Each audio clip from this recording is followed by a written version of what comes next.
वालेकुम सलाम। ਛੁੱਟੀਆਂ ਹੁੰਦੇ ਸਾਰੀ ਤੁਸੀਂ ਸਾਨੂੰ ਨਾਨਕਿਆਂ ਦੇ ਘਰ ਭੇਜ ਦਿੱਤਾ ਵਾ ਤੇ ਇੱਥੇ ਸਾਡੇ ਆਣ ਤੇ ਇਹਨਾਂ ਦੇ ਹਾਲਾਤ ਬਹੁਤ ਖਰਾਬ ਹੋ ਗਏ ਨੇ। ओ की हो गया हालात नू?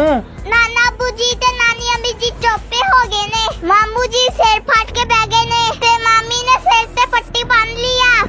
ओए होया की है? ਫ੍ਰਿਜ ਵੀ ਖਰਾਬ ਹੋ ਗਈ ਆ, ਫਲੈਸ਼ ਵੀ ਬੰਦ ਵਾ ਤੇ ਮੋਟਰ ਵੀ ਸੜ ਗਈ।